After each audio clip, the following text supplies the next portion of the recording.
Hi, thanks for joining us today on the Thundering Legion, and I'm your host, Christine Ross. Did you know that there's a doctor shortage in the United States, and that the doctor shortage is getting worse every day as more and more doctors retire and are not being replaced? So what can you do about it? It's time to take control of your own health and learn how to prevent health problems before they start. In the near future, there may not be a doctor to help you. Today we're going to be talking about ginger and how it can help heart disease. I'm not a medical doctor and I'm not licensed to diagnose or prescribe. The information in this show is for educational purposes only. There are a number of different herbs and spices that we commonly add to cooked dishes as a flavoring. On the other hand, if you want to achieve a medicinal effect with these same herbs and spices, you need to take them on a regular basis like a medicinal pill. You may also need to take more of the spice, like ginger, than you would normally eat to add flavor to a cooked dish. You might have heard about a study done on ginger and motion sickness. Ginger worked better than the medication for treating nausea and motion sickness. But ginger does a whole lot more than settle your stomach when it's upset.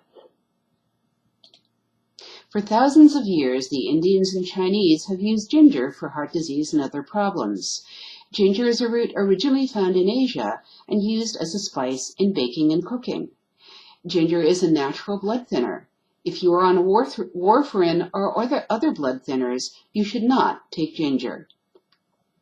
Ginger is also known to lower blood pressure, lower cholesterol, and blood sugar in diabetics. If you go to the naturalhealthsherpa.com website, the author, who identifies himself only as the Sherpa, says that the most important effect of ginger is that it reduces inflammation in the body.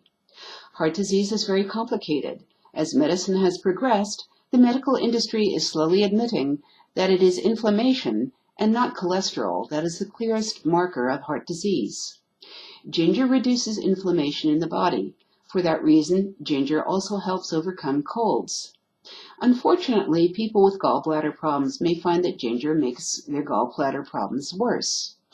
Use caution in using ginger if you are diabetic and have gallbladder problems. You can make a tea out of ginger by grating a teaspoon of ginger root into a pint of water and boiling it for 5 minutes. You can take ginger in the pill form if you don't like the taste.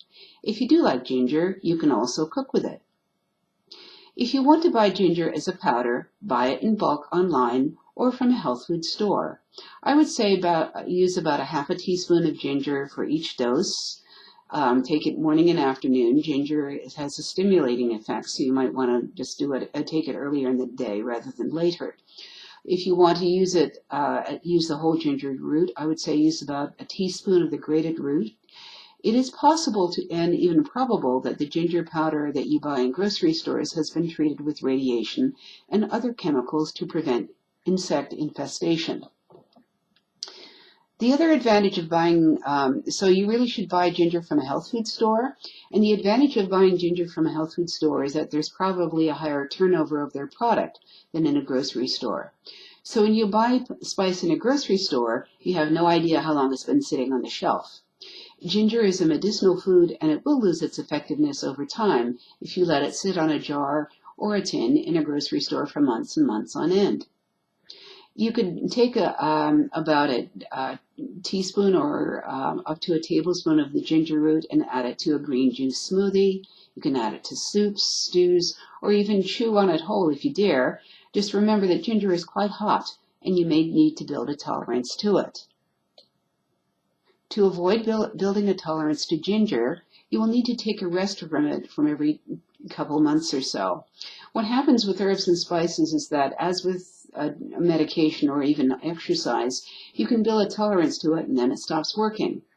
By now you might be wondering, why do I call this program the Thundering Legion? The Thundering Legion videocast and podcast is named after the real Thundering Legion, which was the 12th Legion of the Roman army. In 174 AD, the Thundering Legion was under attack by the Germans, and they were dying of thirst. The Catholics in their midst knelt down and prayed to God to save them, and it is a matter of historical record that God answered them immediately by sending them rain to slake their thirst. and the storm itself became like a living thing and drove off their attackers. The Emperor Marcus Aurelius, after that, called them the Thundering Legion. After World War II, the communists took over Austria. There are those who believe that our own country is becoming communists. So the Austrians, after World War II, had no guns. They had no way to deliver themselves from the communists, so they prayed the rosary and asked God to do it for them. Billy Graham said that even though the United States is as wicked as Sodom and Gomorrah, if we prayed, God can turn it around. That's why I urge you to pray the rosary every day for your salvation and for that of the United States. Goodbye now.